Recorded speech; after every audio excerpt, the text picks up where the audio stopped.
dia, boa tarde, boa noite. Aqui é o professor Caio. A gente começa agora a parte 2 da videoaula de independência da América Latina. Na parte 1 a gente focou mais especificamente na independência do Haiti, na chamada Revolução Haitiana. Agora a gente vai para as outras áreas da América Latina que falam a língua espanhola, tá? Para a chamada América Espanhola.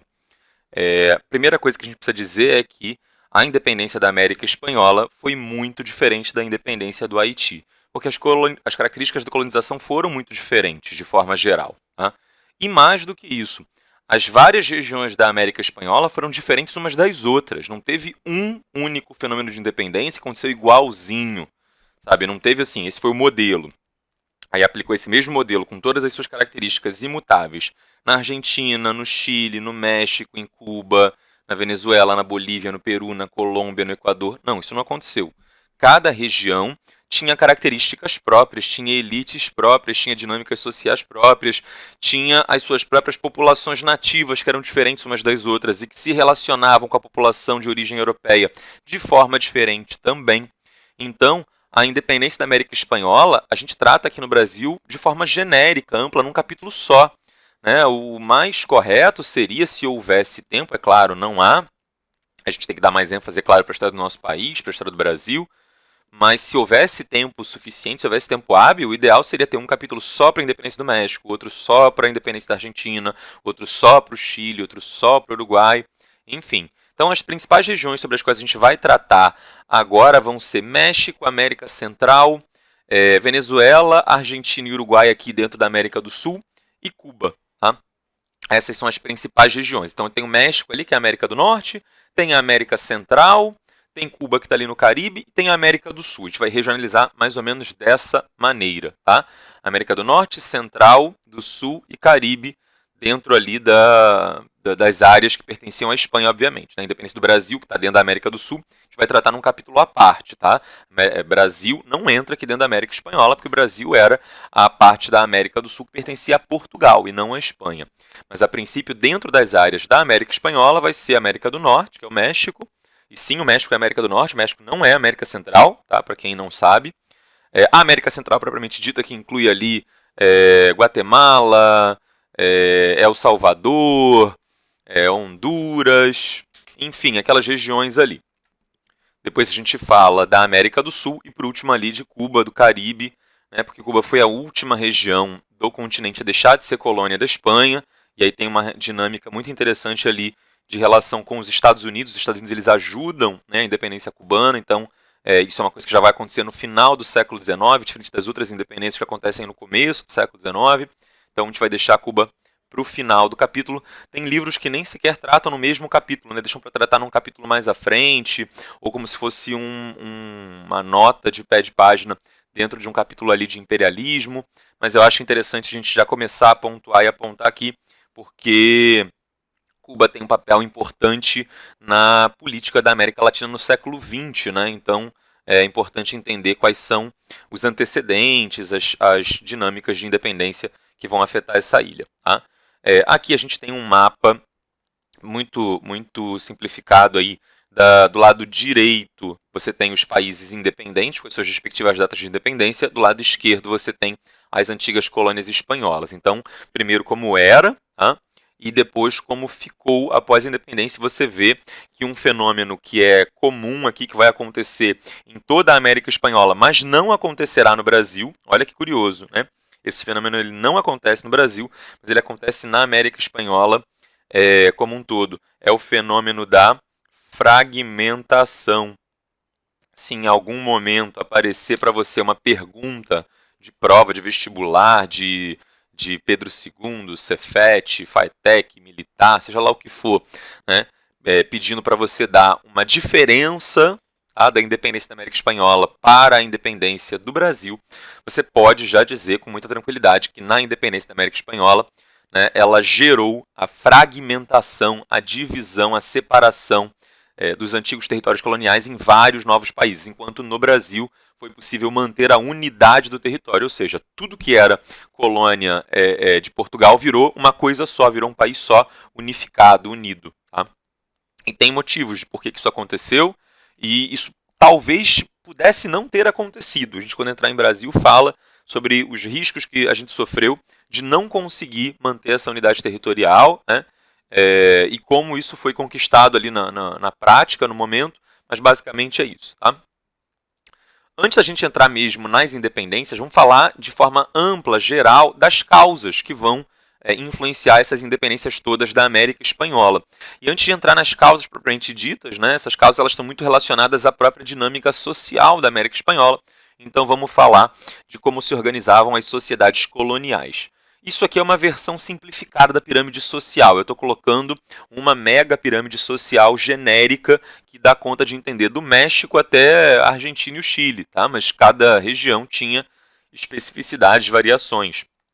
Uma coisa importante saber é que para a América Hispânica, para a América Espanhola, era extremamente importante a questão racial, a questão étnica, sangue, pureza do sangue, para o pensamento colonial ali espanhol, para os governos da Espanha e tal, era muito importante que fosse mantida a pureza do sangue. Um indivíduo, dentro dessa sociedade colonial, ele era considerado um indivíduo melhor, superior, isso é até bem racista, né, embora não seja muito próprio usar o termo racismo ainda nesse contexto, mas a gente percebe que é uma coisa bem racista, mas na prática, dentro da América Espanhola colonial, ali você tem uma questão do sangue, da pureza do sangue, que era muito importante, né? Um indivíduo ele era considerado mais nobre, mais da elite, se ele tivesse um sangue mais puro, se ele não tivesse uma relação de miscigenação, tipo assim, o meu sangue é 100% espanhol, meu pai era espanhol, minha mãe era espanhola, olha, eu sou de um grupo mais elevado, né?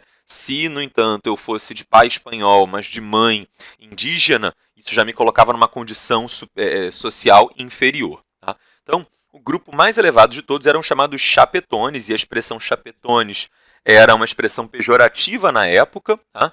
Tinha outras expressões pejorativas pelas quais os latino-americanos, os nativos aqui do continente americano, chamavam, né, os espanhóis, mas basicamente essa era a mais comum. Chapetones, esse era o termo pejorativo. O termo não pejorativo, ou os termos não pejorativos eram reinol e peninsular. Tá? O que era um chapetone, ou um reinol, ou um peninsular? Era um indivíduo que vinha da Espanha. Esse cara ele tinha sangue 100% espanhol por um motivo simples. Ele veio da Espanha. Ele entrou num navio, ele nasceu lá na Espanha, ele entrou num navio lá e veio aqui para a América para exercer um cargo de governo. E aí, obviamente, a gente está falando aqui de espanhóis da elite espanhola. Tá? O cara era um nobre, um barão, um duque, um visconde lá na Espanha. E aí o rei da Espanha fala, fulano, vem cá, você vai ser governador de uma região lá da América. Quando esse indivíduo chegava aqui na América, ele era um chapetone, ou se não um governador, ele poderia ser um bispo, né? Se ele fosse um cara do clero. Você aqui da Espanha vai lá ser bispo em Lima, no Peru, vai ser bispo em Caracas, na Venezuela, vai ser bispo em Buenos Aires, na Argentina. Né? Você não dava espaço para que a própria população local ocupasse os cargos. Ou então, cargo no Poder Judiciário, se você tivesse um juiz ali dentro da colônia, normalmente esses juízes eles vinham, né, diretamente da Espanha. Então eram indivíduos que vinham da Espanha, eles eram reinóis. Reinol aqui é aquele que veio do reino, ele não é da colônia, ele é lá do reino, porque as colônias não eram reinos. Né? O reino era a Espanha, que ficava lá na Península Ibérica. Por isso também quem vinha da Espanha era chamado de peninsular, porque veio da Península Ibérica. Tá? Aqui na América o termo que pegou era chamar esses caras de chapetones. Tá? Então os reinóis ou peninsulares, também chamados chapetones, eram espanhóis enviados diretamente pelo rei para exercer cargos de comando, cargos importantes, seja no governo, seja no poder judiciário, seja na hierarquia da igreja. Tá? Abaixo desses caras estavam os chamados crioulos. Tá? Em português, em espanhol se fala criollos, né? Tem uma pronúncia em que esse duplo L aí, ele tem um som quase que de LH, eu não falo bem espanhol, um professor de espanhol, né, vai certamente pronunciar muito melhor do que eu, mas quem eram esses crioulos? Tá? Eram descendentes de espanhóis nascidos na América. O pai era espanhol e a mãe era espanhola, ou os avós eram todos espanhóis, né? Ou, enfim, ou o sujeito ele é filho de pai e mãe espanhóis, ou ele é filho de pai e mãe crioulos, cujos pais eram, né, espanhóis, ou enfim, não importa quantas gerações atrás. O importante é que 100% do sangue era espanhol. Tá? Então, não tem ninguém nos antepassados daquele indivíduo que tem um sangue de indígena, que tem um sangue africano, nada do tipo. O sangue dele é considerado 100% espanhol, um sangue ali puro espanhol, embora o sujeito possa ter nascido aqui na América, né? Então ele era quase um espanhol, só que nascido no continente americano. E tem gente que fala isso, né? Ele era um espanhol nascido na América. É mais próprio falar um descendente de espanhol nascido na América, e aí ele só tinha descendência espanhola. Mas ele não era espanhol mesmo. Então isso já colocava ele abaixo dos crioulos. Mas ele tinha um sangue 100% puro espanhol. Então isso colocava ele acima dos outros grupos. Tá? Tirando os chapetones, ele era o cara mais da elite. Inclusive, no momento em que as colônias brigarem com a Espanha e proclamarem sua independência, os chapetones vão ser expulsos. Quem é espanhol vai ser mandado de volta para a Espanha. Então quem vai ficar sendo a nova elite dos países independentes, né, após a independência da América Espanhola? Vão ser os crioulos. Esses crioulos vão ser a elite do país. Eles já eram elite antes da independência, mas eles eram elite com poder econômico, mas sem poder político. Por quê? O poder político estava nas mãos dos chapetones. Os chapetones eram enviados para exercer os cargos. Tá? Então o crioulo é o cara rico, ele é um empresário, ele é dono de uma fazenda, ele é dono de um grande comércio, ele tem navios que ele manda aí pelo oceano para transportar mercadorias, etc. Enfim, é um sujeito muito rico, muito poderoso, mas que não tem poder político. O poder dele é econômico. Tá? E aí isso gerava da parte dele uma enorme frustração. Por que o meu poder econômico não me traz poder político? Só porque eu dei o azar de nascer aqui na Argentina e não lá na Espanha? Isso não é justo, isso não é correto. Né? Nesse aspecto, a independência da América Espanhola parece muito com a Revolução Francesa. Porque a Revolução Francesa foi uma revolução comandada pela burguesia, que tinha poder econômico, mas não tinha poder político. E o que a burguesia francesa queria é que o seu poder político fosse equivalente ao seu poder econômico. Então, como o poder econômico era alto, eles queriam ter poder político alto também. Tá? Abaixo dos crioulos estão os mestiços. Uma outra coisa. Existe o termo crioulo no Brasil também, tá? Mas se escreve diferente. Se escreve com L só e se escreve crioulo. E é um termo extremamente pejorativo. E eu recomendo fortemente que você não use. Embora a origem etimológica, a raiz do termo, seja mais ou menos a mesma. Tem em francês esse termo também, créole. Tá? Crioulo, ou creolhos, ou créole, vem do verbo criar. É aquele que foi criado aqui neste território. É mais ou menos esse o significado. Tá? Só que na América Espanhola é o cara branco que foi criado aqui nesse território. Então ele é completamente branco, né? Descendente de europeus, mas foi criado aqui nesse território. No caso do Brasil, esse termo era usado para se referir aos escravos, para diferenciar o escravo, que os pais eram africanos, mas aquele escravo nasceu aqui no Brasil, em relação ao escravo que foi trazido diretamente da África. Tá? Com o passar do tempo no Brasil, o termo crioulo acabou sendo usado de forma pejorativa, negativa, né, quase como uma ofensa, para se referir a pessoas de pele negra, né, pessoas afrodescendentes. E é por isso que é um termo pejorativo pra caramba. Em inglês, eles não têm um termo parecido, mas eles usam um que é quase tão ofensivo quanto, né, ou tão ofensivo quanto, e aí eu não sei o quanto você conhece da cultura dos Estados Unidos, mas eles têm lá o termo nigger, né, que nas músicas do hip hop, do rap e tal, se fala nigga, né, eles falam com sotaquezão e tal, nigga. Se você chega nos Estados Unidos e chama alguém de nigger, você está sendo ofensivo, né? Você está fazendo ali uma injúria racial, um xingamento.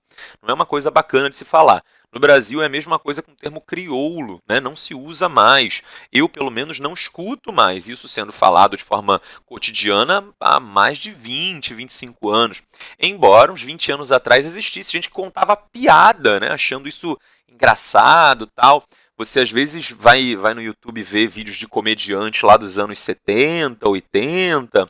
E eles contavam esse tipo de piada e isso era meio que normal, porque era usado tipicamente na linguagem cotidiana no Brasil. Né?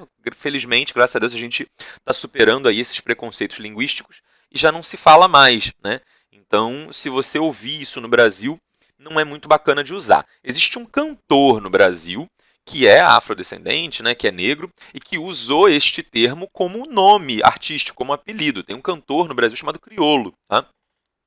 E aí, obviamente, ele está fazendo uma referência, mas aí tem toda uma questão de autoafirmação, de orgulho da cultura negra, tal, né, que esse cantor tá adotando.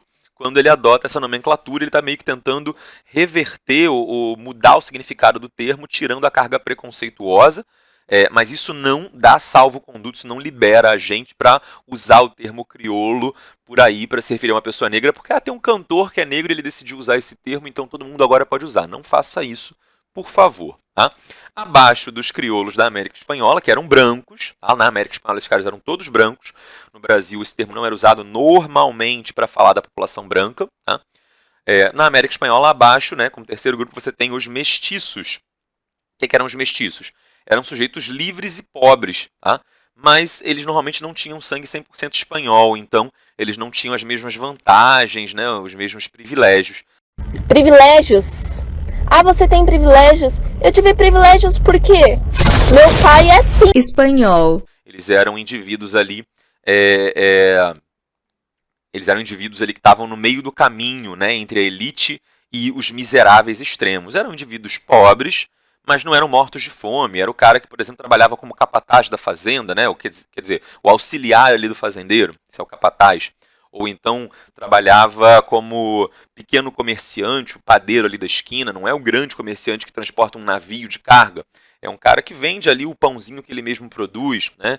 Normalmente na América Espanhola esse tipo de função era exercida pelos mestiços, eram indivíduos que tinham sangue, parte espanhol e parte de população nativa indígena. E, por último, o último grupo que estava abaixo de todos era o dos nativos, tá? Ou seja, a população indígena, a população que já existia aqui na América antes da chegada dos espanhóis, e aí eles não desapareceram com um estalar de dedos, eles existem, ainda são muito numerosos na América Espanhola, embora no Brasil grande parte tenha sido exterminada praticamente em um genocídio, né? Mas na América Espanhola eles sobreviveram, né, e se integraram mais na cultura. Tem vestígios físicos mais presentes, mais visíveis, tá? Além dos nativos, a gente tem também afrodescendentes em algumas regiões. Aí vai variar um pouco de uma região para outra. De forma geral, você não tinha uso muito abundante de mão de obra escrava na América Espanhola. Isso é bem menos intenso que no Brasil, bem menos intenso que nos Estados Unidos, no Sul, e muito menos intenso que no Haiti. Tá? Tem uma região da América Espanhola que é uma grande exceção e que tinha um uso muito intenso de mão de obra escrava de origem africana, que era Cuba. Tá? Porque Cuba é uma ilha, né? Então a população ali está contida, não é fácil o acesso, a população que está ali não tem como facilmente ir embora para outras regiões e tal. E foi uma das primeiras regiões colonizadas pela Espanha, ocupada pela Espanha, então, porque fica mais próxima da Espanha. Então a população nativa de Cuba foi praticamente toda exterminada, né? Foi praticamente todos os índios que estavam ali foram mortos. E aí, os espanhóis, quando precisaram de mão de obra para exercer, né, o trabalho mais pesado ali, começaram a trazer nativos da África, né, população de origem africana. Então você vai ter população negra em grande quantidade em Cuba. No resto do continente americano, isso é bem menos numeroso em termos aí estatísticos e tal.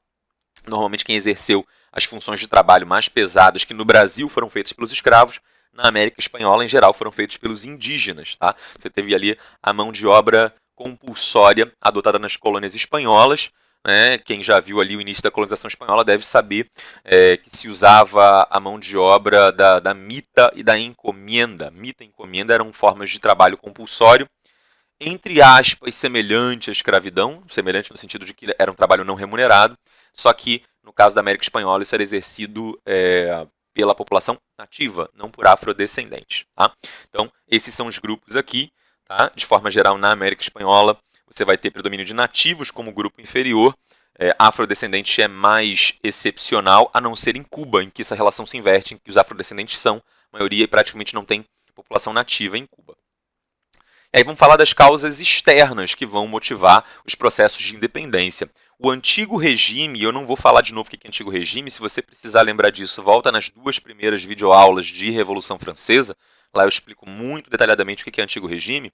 O antigo regime ele vinha passando por uma crise de forma geral lá na Europa, tá?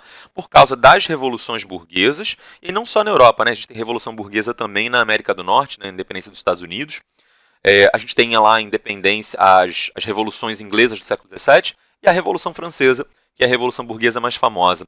E antes mesmo dessas revoluções, a gente já tem uma ideologia iluminista que é frontalmente contrária aos princípios do Antigo Regime. O Antigo Regime prega que as pessoas são naturalmente desiguais, algumas são melhores que outras por vontade de Deus. O iluminismo fala que todos são iguais perante a lei, né? O iluminismo fala que as pessoas têm direitos e que o governo não concede esses direitos, eles já nascem com a gente. No Antigo Regime, os indivíduos eles não são cidadãos com direitos, eles são súditos, em que eles só têm obrigações e quando o rei está afim, o rei cede alguns privilégios, né? Então a gente tem duas grandes forças, um mundo antigo, que é o mundo do Antigo Regime, e um mundo novo, que é esse mundo do iluminismo, da burguesia no poder e tal. Esses dois mundos estão em choque. Tá? Esse choque ele vai abalar o Antigo Regime como um todo lá na Europa, porque todas as regiões em que os dominados pelo Antigo Regime viram o que estava acontecendo, eles buscam exemplo, eles buscam inspiração e começam a fazer os seus próprios movimentos, suas próprias independências e revoluções. Então, o Antigo Regime, ou ele cedia, né, ou ele concedia um pouco de direito, um pouco de liberdade para as pessoas, ou se ele se mantivesse na sua postura tradicional de rigidez, de não, é o rei que manda, cala a boca todo mundo, a população frontalmente ali ia combater esse tipo de pensamento. Então você tem uma crise geral do Antigo Regime por causa do iluminismo, né, e das revoluções burguesas. As guerras napoleônicas vão enfraquecer as nações ibéricas, eu estou falando de Portugal e Espanha. No caso de Portugal, o rei e a família real, né, a rainha e a família real são obrigados a fugir de Portugal e vir correndo para o Brasil. No caso da Espanha, o rei tentou ficar, enfrentar, foi derrotado e preso, né? E aí Napoleão coloca seu irmão para governar a Espanha. Isso tudo tirava a legitimidade, lembra lá do Congresso de Viena, legitimidade, né? Aquele governo que você está disposto a aceitar, que você considera como válido. O Napoleão coloca seu irmão como governante da Espanha e é um governo sem nenhuma legitimidade aos olhos dos súditos, aos olhos dos colonos. Os colonos falam, olha, eu até aceitava obedecer o Fernando VII da Espanha, mas esse tal aí do irmão do Napoleão, esse cara aí eu não sei quem é, não conheço, não estou afim de obedecer ele não. Tá? Esse tal de José Bonaparte aí, não sei quem é, não tem autoridade nenhuma sobre mim, vou fazer uma independência aqui porque eu não quero obedecer esse cara desconhecido.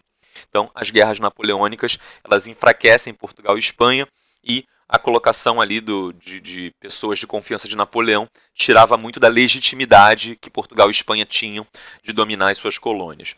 A Revolução Industrial da Inglaterra, associada ao bloqueio continental, também vai gerar um estímulo para a independência, porque a Inglaterra, com a sua Revolução Industrial, ela está produzindo mais ou menos mercadorias?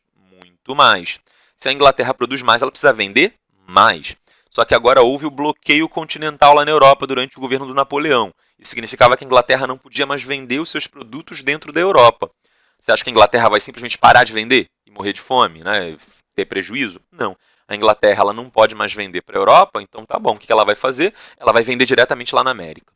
A Inglaterra vai lá com seus navios cheios de produto na Argentina, no México, na Venezuela, enfim, nessas regiões todas e começa a vender suas mercadorias. Tá? Então, para furar o bloqueio continental e vender os seus produtos industriais, a Inglaterra vai fazer um comércio direto com essas regiões, só que isso era um desrespeito ao pacto colonial. Tá? O pacto colonial que você já deve ter ouvido falar lá no começo da colonização, e o pacto colonial que dizia que as colônias só podiam comprar das suas metrópoles. A Inglaterra não era a metrópole da Argentina, a Inglaterra não era a metrópole do Peru, a Inglaterra não era a metrópole do México, mas estava vendendo para essas regiões mesmo assim. Por quê? Porque a Inglaterra dizia, olha, teoricamente a metrópole do México, da Argentina e do Peru é a Espanha, mas o rei da Espanha foi retirado do poder à força, e quem está governando a Espanha agora é o irmão lá do Napoleão, e esse cara não tem legitimidade nenhuma, então eu, Inglaterra, não sou obrigada a respeitar a Espanha, porque a Espanha está sendo governada por um cara que está roubando o lugar do verdadeiro rei. Então eu, Inglaterra, posso ir lá fazer meu comércio direto com as colônias da Espanha, né? E vai fazer comércio também direto com o Brasil. Então isso tudo vai gerar um estímulo para a independência, né? As colônias espanholas elas começam a ver que era economicamente mais vantajoso comprar direto da Inglaterra, era mais barato comprar o produto direto da Inglaterra do que a Inglaterra vender para a Espanha e a Espanha aumentar um pouco o preço para revender para as colônias, porque a Espanha fazia isso, ela aumentava um pouco o preço para tirar o seu próprio lucro. E isso fazia com que os colonos obtivessem os produtos por um preço mais alto, né? Então agora, comprando direto da Inglaterra, você pagava mais barato, era como se fosse uma promoção. Para os colonos era ótimo poder comprar diretamente da Inglaterra, para a Inglaterra era ótimo que essas regiões fizessem sua independência, porque aí ela poderia vender mais e vender diretamente, né, sem precisar passar pela Espanha, e com isso a Inglaterra poderia ter um mercado consumidor muito maior. Por último, a independência dos Estados Unidos vai servir de modelo e de exemplo para essas independências. Essas nações da América Latina começam a olhar e pensar, opa, peraí, se os Estados Unidos, que eram uma antiga colônia, fizeram a sua independência e lá deu certo, eles prosperaram, estão melhorando de vida, estão se tornando uma nação poderosa, nós aqui no México podemos copiar e fazer isso também, nós aqui na Venezuela, nós aqui na América Central, nós aqui na Argentina podemos copiar e fazer isso também. Num primeiro momento é isso, né? Num segundo momento, os Estados Unidos eles começam a estimular essas independências todas, porque eles começam a querer exercer o seu domínio sobre essas regiões. Isso vai ser chamado de imperialismo. Tá? Os Estados Unidos não querem mais que a Argentina seja colônia da Espanha, porque, sendo colônia da Espanha, quem manda na Argentina é a Espanha. Mas agora, ficando independente, quem vai mandar são os Estados Unidos. Os Estados Unidos vão lá exercer o seu poder, a sua influência sobre o México, sobre Cuba, sobre a América Central, sobre o Caribe, sobre, enfim, toda essa região da América Latina. Então, os Estados Unidos eles servem de inspiração num primeiro momento e depois eles começam a estimular diretamente. Eles começam a mandar apoio financeiro, apoio diplomático, apoio político, porque eles querem ocupar o lugar que era das antigas metrópoles, das antigas potências colonizadoras. Tá? Vamos fazer uma questãozinha aqui da Universidade Federal de São João del Rei, questão de 2013. Dentre os processos históricos a seguir, aqueles que ofereceram referências políticas, ou seja, inspiração política, para os movimentos de independência das colônias americanas da Espanha e de Portugal e influenciaram a organização das novas nações no século XIX foram, ou seja, ele quer que você diga aqui o seguinte, quais são as referências políticas, os modelos, os fatos que aconteceram no mundo que ajudaram a independência da América Latina. Tá? Revolução Francesa foi um fenômeno que aconteceu no mundo? Foi. E serviu de inspiração, de modelo, de referência para essas independências? Sim, porque a Revolução Francesa foi uma revolução burguesa, com seus ideais iluministas de igualdade, liberdade e fraternidade, né? E os colonos queriam liberdade, queriam ser tratados igualmente em relação a chapetones, então vai servir sim de inspiração. Independência dos Estados Unidos também, então letra A que está toda correta, já é o nosso gabarito. Letra B, independência dos Estados Unidos está correto. Revoluções Europeias de 1848, não, porque a gente está falando do período ali mais ou menos entre 1810 e 1820. Tá? As independências vão acontecer, se você voltar lá atrás no mapa, quase todas entre 1810 e 1820. Né? A gente poderia colocar de forma mais geral, primeira metade do século XIX até ali a década de 1830. Tá? Até 1830 está quase todo mundo independente. Falta só uns 2 ou 3 países ali que vão obter essa independência depois. Tá? Essas revoluções europeias de 1848 aconteceram depois que a maior parte das independências já havia ocorrido e não tem mais essa questão de influência. Tá? Revolução Francesa, correto. Unificação da Alemanha, não, porque a unificação da Alemanha vai acontecer só em 1870. Mesma coisa que na letra D. Né? A letra D tem dois eventos, dois fenômenos que estão errados. Né? Então, de fato, não tem nem como ser a letra D. Tá? A letra B e a letra C tem uma parte certa e uma parte errada. A letra A é a única que está tudo certo e é, de fato, o gabarito lá da Federal de São João del Rei. Além dessas causas externas que a gente falou, temos também as causas internas. O que são essas causas internas? São coisas que estão acontecendo dentro das colônias e que vão servir de inspiração e de estímulo. Tá? O que a gente falou até agora foram causas externas. Né? A Revolução Francesa é uma causa? É. Só que a Revolução Francesa aconteceu na França. A França está fora da Argentina, está fora da América Latina. Tá? Independência dos Estados Unidos está fora da América Latina. Está dentro da América, mas é a América do Norte, ali a América anglo-saxônica. Né? Não foi um fenômeno interno da América Latina, embora sirva de inspiração. A Revolução Industrial é um fenômeno que aconteceu no mundo, mas aconteceu na Inglaterra, né? Ou seja, está fora da América Espanhola. Então são causas externas em relação ao ponto de vista da América Espanhola. Aqui agora a gente está falando de causas internas, coisas que estão rolando dentro da Argentina, do México, do Peru, da Bolívia, do Equador, de Cuba, e que vão estimular esses processos de independência. Primeiro fenômeno são as chamadas reformas borbônicas. O que foram essas reformas borbônicas? Você precisa lembrar lá atrás do despotismo esclarecido. O que foram os déspotas esclarecidos? São os caras que, reis, né, europeus, que querem manter o seu poder político absoluto de forma inalterada, mas que querem modernizar as estruturas econômicas, sociais, enfim. né? Os déspotas esclarecidos foram caras que pegaram certas influências do iluminismo e incluíram isso dentro do antigo regime para tentar um pouco renovar o antigo regime. Tá? É como se, imagina como se fosse um prédio, tá, que está desmoronando. O antigo regime é um prédio que está desmoronando. E tem vários blocos lá, vários tijolos dentro desse prédio. Né? A desigualdade é um tijolo, o controle da economia pelo governo é outro tijolo dentro desse prédio que compõe, né, essa estrutura chamada antigo regime. E aí esses tijolos eles estão começando a se danificar com o tempo, a se estragar, né? Os efeitos ali da sociedade falando, olha, esse negócio de desigualdade não é bacana, né? Esse negócio de o governo controlando tudo não é bacana e tal. Tinha um tijolo que era o mais importante de todos para o rei, que era o poder absoluto, né? Porque isso era interesse direto do rei. Então o que o rei começa a fazer quando esse edifício do antigo regime começa a desmoronar? Ele começa a pegar outros tijolos vindos de outros momentos, né, de outras teorias, de outros contextos, por exemplo, liberdade econômica, laissez-faire, laissez-passer, e aí coloca esse tijolo ali dentro do edifício do antigo regime, né, pega uma outra característica que é a igualdade jurídica, e aí coloca dentro desse edifício. Ou seja, você pega aquele edifício do antigo regime que está desmoronando e você tenta fazer alguns reparos para que ele não desabe de vez. Só que esses reparos que vão sendo feitos são introdução de características novas do iluminismo dentro dessa estrutura social que já existia. Só que o iluminismo era uma ideologia super complexa e coerente, né? As coisas todas estavam interligadas. Né? Por que as pessoas têm direito de participar da política? Porque todas são iguais, então o rei não está acima de ninguém. Então para o rei era muito difícil, porque ele queria pegar só uma parte da filosofia iluminista, mas não o todo. Ele não queria pegar a parte que afetava o seu poder político, mas ele queria pegar a parte da igualdade perante a lei, ele queria pegar a parte da liberdade econômica.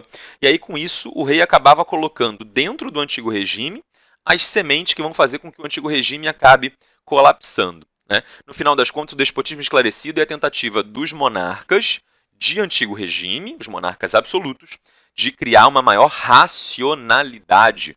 Lembra, iluminismo, uso da razão, a razão acima de tudo. Tá? Então, as reformas borbônicas são isso, são tentativas de racionalizar o controle colonial espanhol sobre as colônias. Por que tem esse nome, reformas borbônicas? E aí eu usei a metáfora de um prédio, de material de construção e de tijolos, porque quando a gente fala de reforma, é muito fácil a gente pensar na reforma de uma casa que está toda quebrada, né? Então, são reformas, só que são reformas aqui no sentido figurado, né? No sentido metafórico.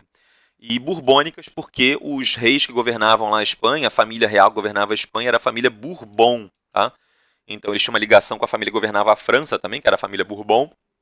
Por isso é chamado de reformas borbônicas. No final das contas, o grande interesse das reformas borbônicas era melhorar as condições ali dentro da Espanha, só que isso era feito à custa de explorar mais as colônias.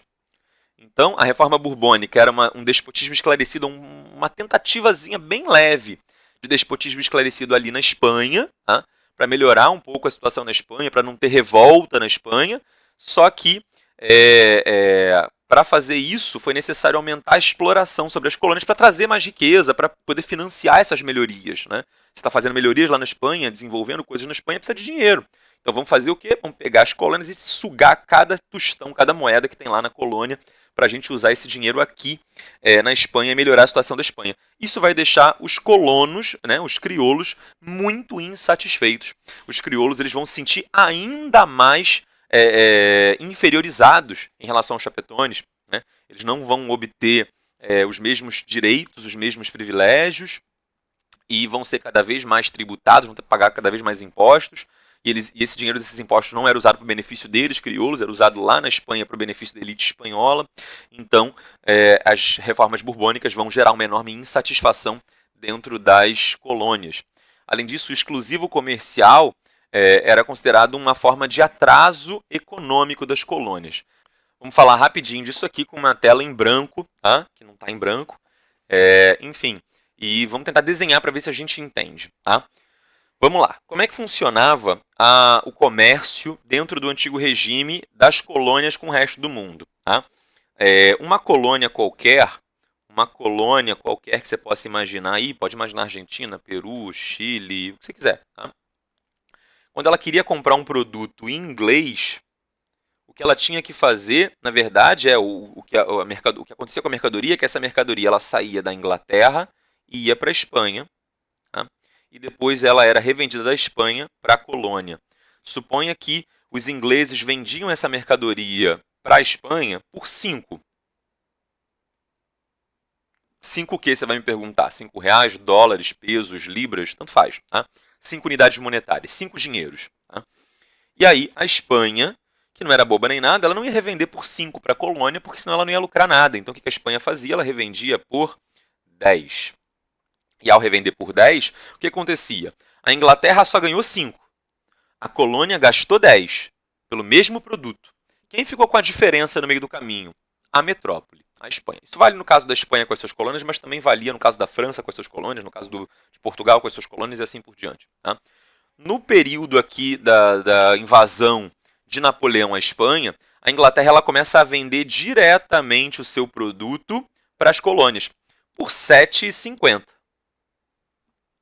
Para pensar do ponto de vista da Inglaterra. Ela antes ganhava 5 na venda desse produto, ela ganha agora 7,50. Ela está gastando, ou é melhor, ela está ganhando 25%, 50% a mais. Tá? R$ 2,50, né, 2 unidades e meia monetárias a mais. 2,5 dinheiros a mais. Tá? Então, a Inglaterra está ganhando 50% mais. O lucro da Inglaterra aumentou. Tá? E no ponto de vista da colônia, também está ótimo, está muito melhor. Por quê? Antes a colônia pagava 10, agora está pagando 7,50, está pagando 25% a menos. Então a Inglaterra ganha 50% a mais e a colônia paga 25% a menos por esse comércio direto. Tá? Quem é o único prejudicado aqui dessa situação? A Espanha. Então a única prejudicada pelo comércio direto das colônias com o mundo era a Espanha. Isso porque, quando esse comércio direto não existia, a Espanha era a única beneficiada, né? Então, a Espanha ela se torna a única prejudicada quando o comércio direto surge, porque antes desse comércio direto surgir, quando esse comércio ele passava sempre pela Espanha, a Espanha era a única beneficiada, né? Ou seja, a metrópole era a única beneficiada. Essa situação de que a colônia só pode comprar da sua metrópole, isso é uma característica dentro do pacto colonial, tá? Chamado de exclusivo comercial. Tá? Isso é uma das características do pacto colonial, que é essa relação colônia-metrópole. Então, o exclusivo comercial, característico aqui do pacto colonial, era muito prejudicial para as colônias, era prejudicial um pouquinho também para a Inglaterra, porque ela ganhava menos do que poderia, vendia menos do que poderia, e era benéfico só para a metrópole. É por isso que esses colonos, né, essas colônias começam a dizer, opa, peraí, nós não queremos mais exclusivo comercial, agora a gente já sentiu o gostinho, né? Nós, colonos aqui, já sentimos o gostinho de como é que é pagar mais barato pelo produto. Né? A gente agora não quer mais voltar a ser colônia, a gente agora não quer mais exclusivo comercial. Então, quando começam os processos de independência, isso logo vai mostrar para os colonos o quanto esse comércio direto era vantajoso, e isso vai fazer com que a independência se torne um processo irreversível. Depois, quando Napoleão for derrotado e o rei espanhol voltar ao poder, os colonos eles não vão querer voltar a ser meros colonos, eles vão querer ter maior liberdade econômica, né? Justamente porque existe essa consciência de que o exclusivo comercial atrasava o desenvolvimento econômico das colônias. Isso também diminuía um pouco o poder econômico das elites, que queriam, além de poder econômico, também ter poder político. Então essas coisas associadas aqui vão ser as causas internas que vão motivar essas colônias a lutarem pela sua independência. O nosso próximo ponto já é a independência do México, tá? Mas não é uma independência exatamente curta. Tá? Eu acho que é uma das mais longas, né? Junto com a independência da América do Sul. A América Central é rapidinho, Cuba é rapidinho, Uruguai vai ser bem rapidinho também, mas México e ali Venezuela e Argentina vão ser um pouquinho mais demorados, então eu vou deixar para falar de México na próxima aula. Encerro por aqui, por hoje é só. Se tiver dúvidas, mande e não deixe lavar muito bem as suas mãos.